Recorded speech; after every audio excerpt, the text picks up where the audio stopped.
Greetings, I'm Solidus-Skully, and welcome back to Sonic X Shadow Generations, and man, that little puffball is growing sides. Oh dear, things are getting heated again.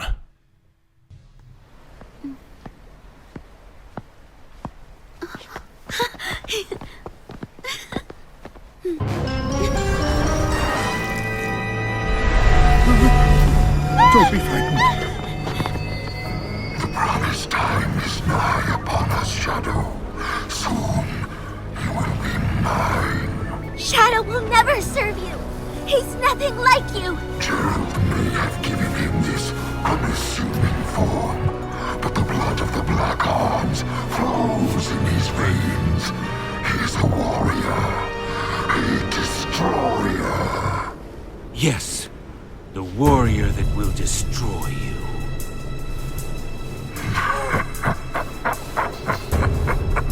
I have learned from our last encounter. There will be no mistakes this time. Struggle all you want. You will be mine.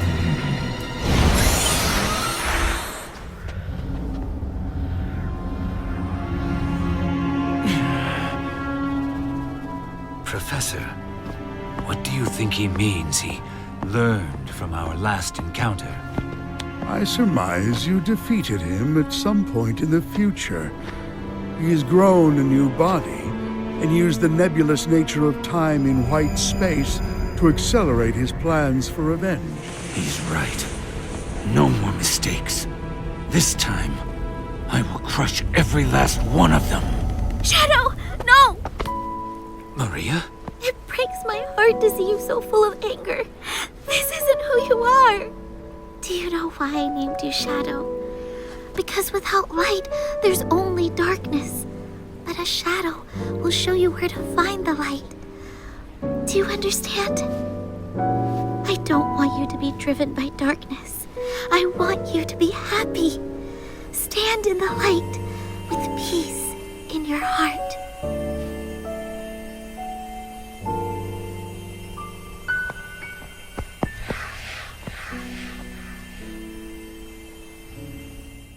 Man, that was some of the most Kingdom Hearts-ass dialogue I've ever heard, but to be honest, I would still say that it does sort of fit Maria, but, you know, I'll get into that as we gradually, get into other things. In the meantime, however, before we collect our final power-up that firmly brings us into endgame territory, let's get a few things out of the way first. In this case, finally solving the whole deal with Orbot and Cubot's little rocket ship right there.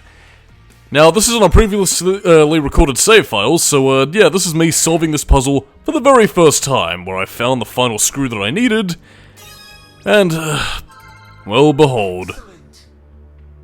It turns out to be a clock. Not a spaceship, but a fucking clock. You do technically get something for this in the collection room, as we'll be seeing in a little bit, but in the meantime, however, see my reaction in-game to this startling revelation.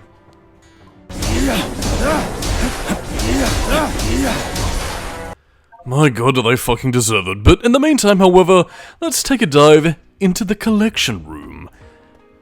Since the, Sonic Movie Pack update thing that they, announced, there is actually a little addition to this, but, this is technically recorded before all that, so, yeah, we do also technically get the flicky that was part of the clock that we unlocked. It's pretty much all you really fucking get, apart from that and a trophy for a job well done, but anyway, this is the collection room. Something similar also in the Sonic Generations portion, except this one's in 3D, where you can watch some movies, take a look at some character bios of everybody that we meet. We're pretty much going to be doing a little scan around, so yeah, for those of you curious, you can learn a little bit more about the characters and, just get a very basic description and scan their tasty 3D models. And again, I've probably brought this up before, but I might as well reiterate it here. Yeah, some of these characters, obviously sans Gerald and Maria Robotnik, were intended to appear in Sonic Generations, and I suppose Orbot and Cubot technically did in a flashback to Sonic Colors, but yeah, apart from that, that's pretty much all she wrote. Big and E123 Omega were intended to appear. Their models definitely did, because, I'm probably going to be showing this off in the Generations portion anyway, but well, for Sonic Generations anyway, but yeah, there is technically like a model room where you can see these characters there, but they were just never used for some reason. In any case, so, yeah, nice little models. Now, I do like that for Gerald Robotnik's models specifically, they used the Sonic Adventure 2 version, where he was, noticeably less corpulent and Rubenesque than what I had in Shadow the Hedgehog, where I guess they tried to sort of make him match his grandson, Dr. Eggman? I don't know, I guess maybe overreading extends to their sons. But we'll be getting to that a little bit later, but in the meantime though, yeah, scanning the 3D models! Dun dun dun dun dun. But yeah, apart from that, we also have Shadow's motorcycle there from the titular game Shadow the Hedgehog. Oh no, worst game ever made. They have vehicles in this thing, and Shadow can technically sit on it, I suppose. You can listen to banging tunes, if you so desire. And of course, yeah, all the multiple artworks we've been collecting throughout the game. Yeah, many of them, you know, are either just stock artworks, poses like that, animation excerpts from Sonic X, or you know, just posters and renders from Sonic games long since past, from Adventure 2 throughout, well, anything really. Do have a fair amount of stuff though, like I mean renders from not just Shadow's own game, Black Knight, Sonic Rivals, 06, plenty of things really. And on top of that, we do also get like a few other interesting, tasty little tidbits of concept art as well, not just from Sonic Battle, but also stage layouts, which, again, quite interesting, pretty cool, and yeah. A veritable treasure trove of artworks from games long since past, particularly with this right there. With some artworks of Shadow's original incarnation, Tyrios, which is actually an alternative skin that you can unlock in this game, although I just didn't really think to play with it throughout all of this, so whoopsie doodle, I should have shown this off, but I didn't. And I failed, so now I shall putrefy and turn into a zombie within the hour. But yeah, a few stage layouts from Sonic Heroes and, you know, other bits and pieces of concept art here and there. Again, it's all pretty nice stuff for Shadow history, but again, I've pretty much been repeating myself on and on, so that's pretty much all she wrote for all the artworks that I pretty much just skimmed through. And you can view at your leisure if you decide to pick up the game for yourself, but let's sit on this motorcycle and remember the Titans. Which is basically just sort of what you're collecting with the green treasure chest, which is basically just recaps of old games. Yeah, it includes Sonic Adventure 2, Heroes, and Shadow the Hedgehog, and even Sonic Forces, really. And, oh, it does include Sonic Quest 6 as well. It doesn't include anything beyond that, so, which I mean, I was gonna say it was because, you know, it was technically Generations, and therefore, you know, not relevant to anything else, but they include Sonic Forces, so, I don't know, it's quite strange. Well, then again, I suppose Shadow wasn't really too relevant towards any other events going forward, so yeah, it's kind of odd. I mean, they do technically have him visit Oranos Island, which is, well, Oranos, no, Chaos Island, which is quite weird. Is it to imply that Shadow goes there at some point in the future? I can't really say for certain. I mean, it does make me wonder if they're going to do something with that for a future game, or if maybe there was like a prequel comic book that I might have missed somewhere. In any case, this is what I was mainly here to go into the collection room to see. The Diary of Professor Gerald Robotnik. I did mention beforehand that this was actually a physical thing that you could actually read at your leisure if you bought the game new, or I think it also comes with the deluxe edition. That is the physical deluxe edition, mind you, but in any case, though, I am pretty much letting you just, you know, read this text on screen, pause the video if you want to read the full thing, and what I'm basically using this video as the precipice to do is just to sort of, well, talk about it, because it does cover some interesting things, not only about Gerald Robotnik's time aboard the Space Colony Ark, but also how Maria really adapted to life growing up, how Shadow came into being, and indeed a few tasty treats for, you know, Sonic fans who really invest in the materials. But yeah, particularly with this little issue right here, we learned that, yeah, Gerald Robotnik actually had two sons who graduated from university. One was into robotics, the other was into archaeology. One of which was obviously Maria's father, you know, married, had kids. And presumably the other one also would have had kids, because otherwise how the hell would Eggman even exist? But yeah, this little tidbit here also delves into a bit of Sonic Battle lore, where, you know, not only did Professor Gerald Robotnik find the Gizoid, which was, you know, a really big part of that game, but in turn also, you know, how he discovered Angel Island, and was pretty much the precipice for how he ended up discovering the mural of Perfect Chaos, which eventually became the precipice for the Bio Lizard, and then, of course, you know, obviously the whole Hedgehog versus, you know, the mural of Dr. Eggman, becoming the basis for, you know, Sonic, Shadow, and pretty much everything in between. So yeah, a lot to discuss, and yeah, this is also going into the fact that Robotnik did go a bit butt-fuck bonkers, and yeah, some of the diary entries are a little bit, well, scrappy. Some pages seem to have been destroyed in the scuffle, so yeah. Obviously this man was not a very sound mind towards the end of his life, but then again, we obviously know that. And, yeah. I mean, it does pretty much also delve into aspects of the fact that, you know, Maria's illness, I mean, as we did hear in the cutscene, that, you know, she was born on Earth, she did have a bit of a family life before the disease took hold. Eventually she was taken into space. They do actually discuss why the gun commander was there, which, again, you didn't really get in Shadow the Hedgehog because it never really adequately provided why he was there, but this game actually, I'm kind of surprised they didn't really hold back on that, but they basically called him the Ark's happy little accident among his mother and father, so yeah. Explicit sex references in a Sonic game, I never thought I'd fucking say that, but yeah, basically, after a little rumpy-pumpy session, the gun commander was born aboard the Ark, and that was basically enough to convince Maria's parents that, well, Gerald could take her aboard the Ark, have the low gravity put her condition into remission, you know, as we heard in the animated cutscene, and basically have him work on a cure while also having gun breathing down his neck, wanting to work on weapons of mass destruction. Fun, fun, fun. This was basically what resulted in, you know, a lot of the early experiments with the Gizoid that would later be named Emerald, for those of you who've ever played Sonic Battle. I'll get into that a little bit later, but again, if you played Sonic Adventure 2, you know what the score is. Again, pretty much the creation of Project Shadow, the Bio-Lizard in the attempt to create the ultimate life form, the Eclipse Cannon, and of course, well, as we eventually get into with Emerald, yeah, basically the idea that this little robot could basically copy combat data and, well, pretty much assimilate vast advanced weapons and technologies, and eventually become so powerful and autonomous that, well, yeah, it eventually loosened itself from people's control and basically end up destroying the world. Fun, fun, fun. So, yeah, that's pretty much all I really have to say about Emerald. You did kind of see the end result of that in the cutscene as well from, you know, the Dark Beginnings section, you know, where it broke out of its captivity, you know, tried to attack Gerald Robotnik and Shadow pretty much kicked its ass.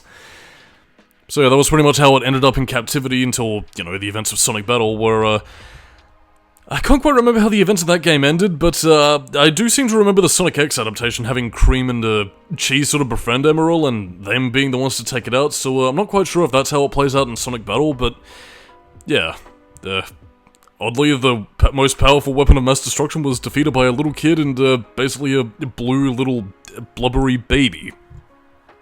Curious.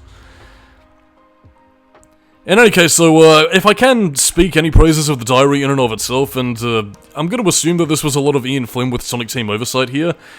Again, pretty good stuff on the diary. It does characterize Gerald Robotnik's, stress and pressures, and, you know, even that very defensive grandfatherly streak, as, you know, a lot of people question whether or not Maria would survive not only her illness, but whether or not Gerald could actually cure it with all the pressure of Gun, and, you know, even Black Doom putting his name into the mix. Just trying to, you know, effectively ruin his day, which, again, like, I mean, some of the stress did get to him, so it does create a feasible believability that Gerald Robotnik would go, well, to put it mildly, a bit by the time the whole Space Colony Ark gun raid incident happened down and, you know, everybody started dying or getting arrested.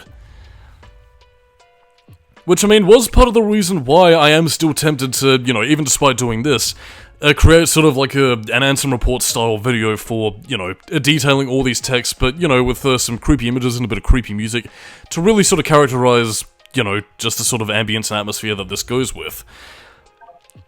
I mean, we do pretty much have, you know, this calming sort of music for the collection room, but I don't think it quite does it as much justice, so, I don't know, I might do that as a future video, I might not, but, yeah. Either way, great stuff for the diary, and, overall, I'm pretty satisfied that well, both that I have it physically, and in turn that it also exists in-game for everybody to excuse me, and then, of course, to unlock and, well, read for themselves. So, you know, both hands are technically served, even if you don't have the physical version, just unlock it in-game, and bada bing, you do the thing, and you have a nice little diary to read about Gerald Robotnik going like, oh my god, they're so hot, even the girls want him. Let's talk about the shopping and the boys, oh my god. But yes, it seems that, on top of that, Maria was also responsible for designing Shadow's shoes. And I suppose also, technically, at least the design of his inhibitor rings. I'm not going to assume that she had a lot of scientific knowledge, but, I don't know, like, I mean, admiring her grandfather as much as she did, I can definitely see her taking an interest, and I believe one of the reports, or either if you talk to Maria herself, she does actually talk about not only both her and Shadow going to school, as, you know, one image will flash up and show you, but in turn also actually, oh, it's right there, actually. But yeah, also the fact that she gave a biology report on Chow, and, yeah. So, I mean, obviously she did have a bit of an education aboard the Ark, with Shadow also going to school, which is kind of funny to imagine. Yeah, I don't know, like, I mean, again, it mixes some pretty sweet moments with some pretty horrific government conspiracy stuff, so, yeah, it's a nice balance between, you know, the light and the dark here. But yeah, on top of all of that, it also does bring up the fact that Maria has a little sister, and that her family was also pretty well-to-do. I mean, they got to go on big holidays towards Spagonia, which, I guess for those of you not in the know, is basically the Sonic equivalent of Italy, so, yeah. Seems the Robotnik family, was quite well off. Well, I mean, at least Maria's family was. We don't exactly get a lot about, you know, Dr. Eggman's side of the family, which, I suppose does actually kind of bring me to one point that I kind of wish was mentioned a little bit more, at least from Maria and Gerald's perspective, is that they never actually talk about their relationship with Dr. Eggman, which I don't know what that's really meant to imply. Is it meant to imply that Eggman was born after the Space Colony Ark incident and he learned about all of this, you know, long after? Or was it to imply that... And again, you are going to be reading this a little bit later on, because Gerald does eventually touch upon the fact that, you know, his two sons are sort of drifting apart as a family. Whether that be because, you know, they both want to make their father proud, and I guess both families having a bit of a rivalry between each other. That was the reason why, I guess, you know, Eggman's father wanted to sort of keep him separate from, you know, the Space Colony Ark stuff that was going on. I guess a bit of parental favoritism is sort of playing a bit of a factor. I'm not really too sure, they never really bring up Eggman, so either he was born after all of these incidents, which is why, you know, he doesn't really seem to mention Eggman or anything, or either that or, I don't know, I guess one son was the favourite while the other wasn't, or...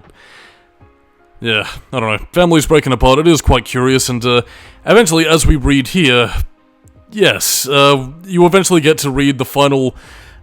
message that you do get to hear in Sonic Adventure 2, which, you know, was read out about the Space Colony Ark and all that kind of stuff, and it is definitely a good way to bookend, you know, the diary entry, but either way, good stuff. And of course, we finally get a picture of Maria and Gerald Robotnik together as a happy family, right before Gunn shoots everybody and imprisons everybody, and darkness and misery is abound, and also property of the Eggman Empire. That's quite a cute little in-joke. But anyway, onto a cutscene.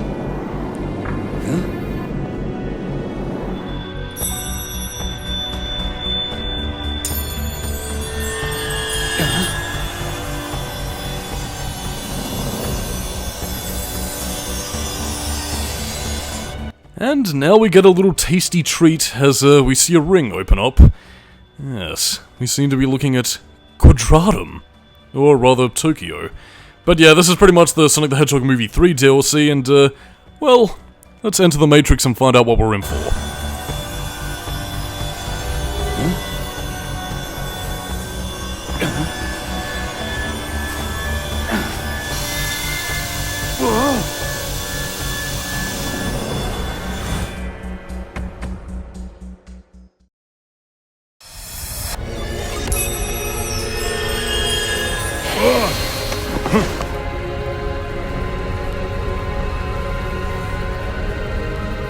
Where am I now?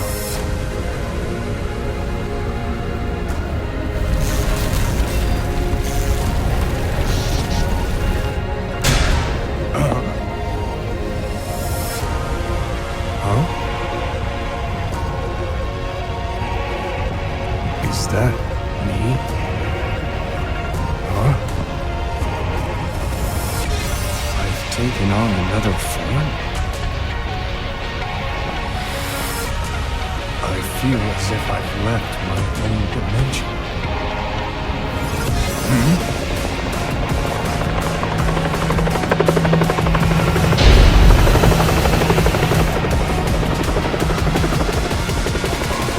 And thus Shadow the Hedgehog awakens in Kingdom Hearts 4.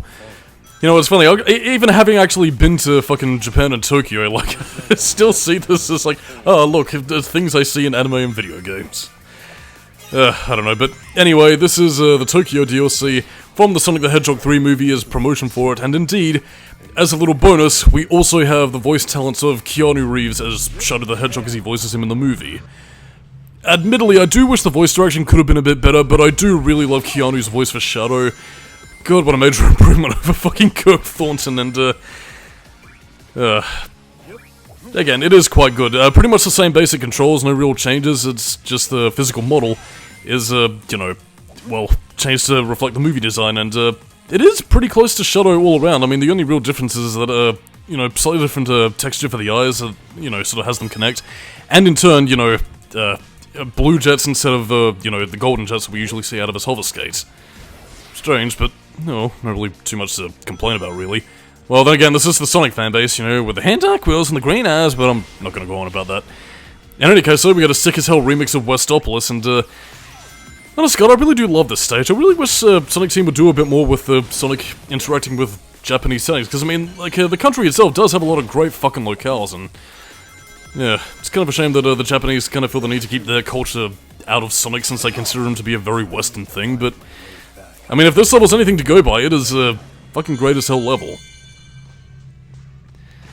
Yeah, but in any case, though, again, you can pretty much access this as early as after completing the Space Colony arc when you first enter White Space, so the level isn't exactly too challenging, and it doesn't really require a lot of your, you know, accessibilities, but I don't know, it is still quite fun, and yeah, you do also get to see a fair amount of, you know, Tokyo in and of itself. You pretty much go from, you know, Shibuya through to, I think it's Minato Ward, where you end up, but yeah, you do get to see a vast amount of the city, and, I don't know, I guess having visited the city itself, it is also quite cool to see, you know, a lot of aspects of the city that, you know, I've seen in real life, but is now in the game, which, I don't know, never fails to make me smile. But yeah, in any case, so there is a bit of a slight continuity flaw, because, I mean, this is meant to be, you know, in the movie universe, which, you know, implies realistic art design, but then we have, like, this, cartoony-looking gun soldier, which they obviously had the model from some of the cutscenes prior in the game, so, yeah, bit of a distaff continuity error. I guess I didn't really feel like designing a realistic human design, or finding a character to model the CGI off, but, oh well. And I guess to sort of also talk about something else, if you're expecting anybody else to show up in terms of, like, the movie cast, no, there's no Ben Schwartz, Idris Elba, or, even Colleen O'Shaughnessy, which is odd, because, I mean, she voices Tails in the games and also appears in the movies, so, quite strange, but yeah, you don't get any of the movie characters appearing, you know, nor do you get Tom and Maddie Wachowski from, you know, the movies in and of themselves, because, Tika Sumpter and James Marsden are probably quite busy, so, yeah, it's really just sort of, you know, Shadow running about, and, to kind of clarify here, this isn't the movie incarnation of Shadow, this is the Shadow from, well, the game universe who's somehow made his way into the Sonic dimension, which, if you're wondering how that is, given all that you're talking about, yeah, to kind of talk about the Sonic movie mythos here, yeah, in the movie, the rings that Sonic has pretty much acts as portals to, you know, different worlds and different dimensions, really, so, yeah, they kind of borrow a bit from Sonic 1 logic, where, again, rings pretty much take you to different worlds. Somehow it ended up in White Space, which is why Shadow's right here, and, well, yeah, that's pretty much all what he's here to do, to get back to his home dimension and, well, just sort of get back on track with things, but either way, really cool level, quite fun, and, I really enjoy it. And, yeah, that's pretty much all she wrote, so on that note, I'm Solidus-Skully, keep it new metal, and I'll see you next time for the final part of the Shadow Port.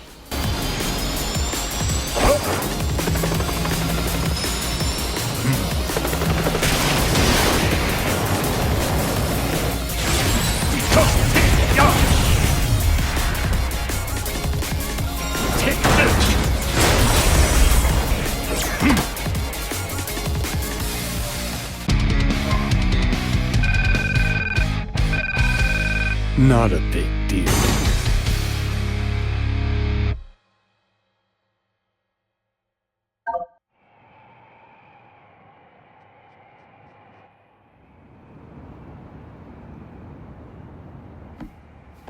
Oh.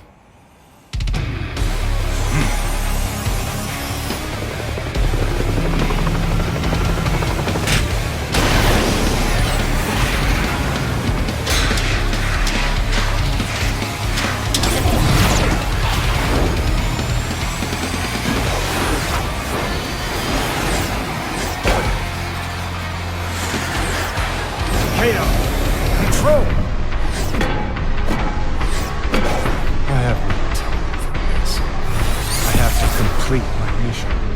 But I'll be back.